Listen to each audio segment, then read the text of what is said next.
sana kung nakikita sana natin na patas yung let's say yung implementation ng batas at yung pagpapakita na walang kinikilingan ang ating mga authorities, investigative authorities, bakit sa ngayon wala pang findings, no? Tungkol sa investigasyon laban kay Senator Chis Escudero at sa investigasyon laban kay Senator Joel Villanueva. At ano naman ang nangyari sa mga ibang mga senador na nadamay ang pangalan sa investigasyon, not only on flood control but in cases of corruption. What happened to the accusations against them? Umusad ba? Bakit yung nakikita lang natin yung parang naiipit ay yung mga kaalyado ni Senator Cayetano na sa tingin ng iba ay presumed to be sympathetic kay VP Sara. That's the presumption. That's why sinasabi natin na kung patas ang batas, dapat lahat will have to face the law equally kahit kakampi natin.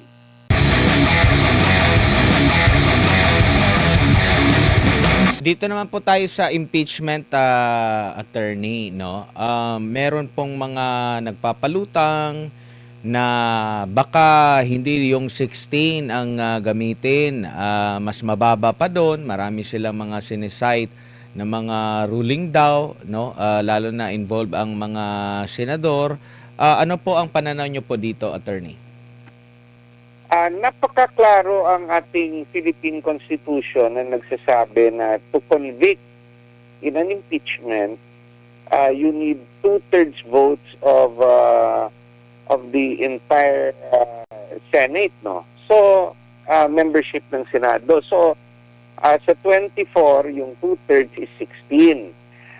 May naririnig tayo, no, sa media at social media na yung mga ibang personalidad nagsasabi na sa ngayon, yung dapat i-count lang natin na members of the Senate ay 22. Dahil si Senator Bato ay nagtatago at hindi siya makaparticipate at si Senator Jinggoy ay nakakulong for the accusation of plunder at ngayon suspendido. Pero napakaklaro naman ang konstitusyon. Nagsasabi members of the Senate. Sa ngayon, kahit nagtatago si Senator Bato dahil hindi niya nire-recognize yung ICC warrant, senador pa rin siya. Si Senator Jinggoy nakakulong nga at suspended nga, pero yung katotohanan, senador pa rin siya. Kasi bago lang mawala, no, o mawala sila sa pagiging senador, yung kailangan i-convict rin sila through an ethics complaint, also requiring 2/3 votes. So, nasa dilema yung mga ibang senador na kumakalaban sa pag-include sa pagbilang kay Senator Bato at Senator Jinggoy dahil mahihirapan silang paalisin, no, sa bilang si Senator Bato at Senator Jinggoy dahil they also need 2/3 votes through an ethics complaint para matanggal sila sa pagiging senador. It's exactly the same vote na kailangan para pag-impeach kay VP Sara. Now, worse, no? 22 sa ngayon. Kaya they might say that you need lesser number than 16. Pinaparinig na sa atin na baka may warrant of arrest ng ICC si Senator Bongo. Di yung 22 maging 21. At nagpaparinig na rin si Senator Rodante Marcoleta na baka siya yung susunod na kukunin at ikukulong dahil sa akusasyong plunder na sa according to him inimbento. So, yung 21 magiging 20 na lang. Pag nagkataon, ano na yung 2/3 ng 20? So, it will become 14. From the original 16, baka 40 na lang yung kailangan to convict the VP if yung counting ay 20 senators na lang.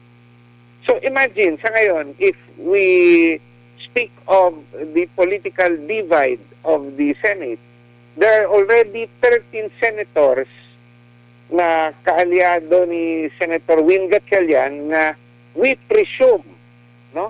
We just presume na kumakalaban sa kay VP Sara, no? So 13 yan.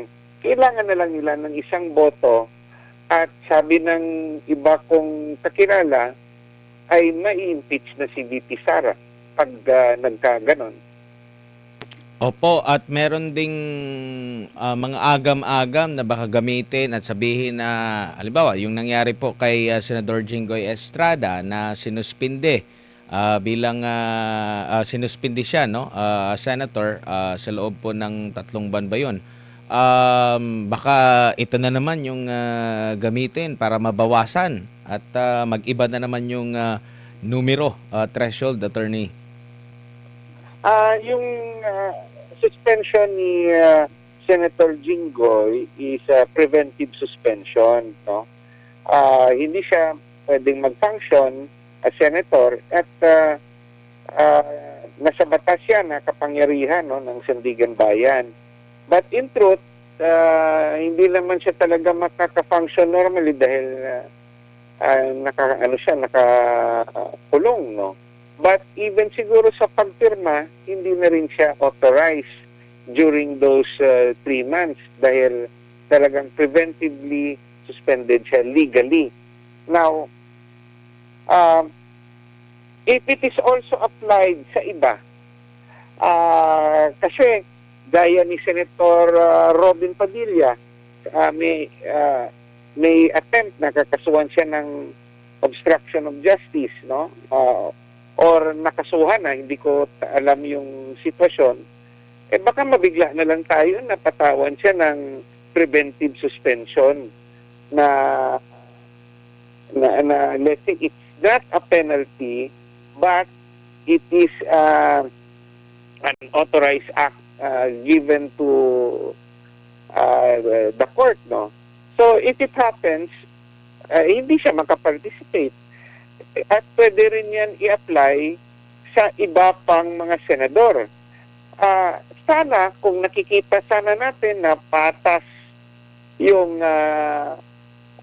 let's say, yung implementation ng batas at yung pagpapakita na walang kinikilingan ang ating mga authorities, investigative authorities, bakit sa ngayon wala pang findings, no?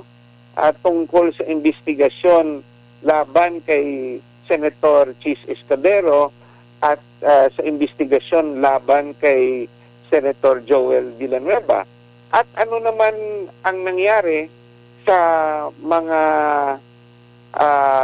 ibang mga senador na nadamay ang pangalan sa investigasyon not only on flood control but in cases of corruption. What happened to the accusations against them? Umusad ba? Bakit yung nakikita lang natin yung parang naiipit ay yung mga kaalyado ni Senator Cayetano na sa tingin ng iba ay presumed to be sympathetic kay VP Sara. That's the presumption. That's why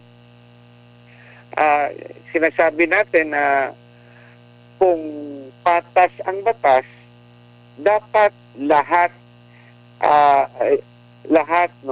will have to face the law equally kahit kakampi natin.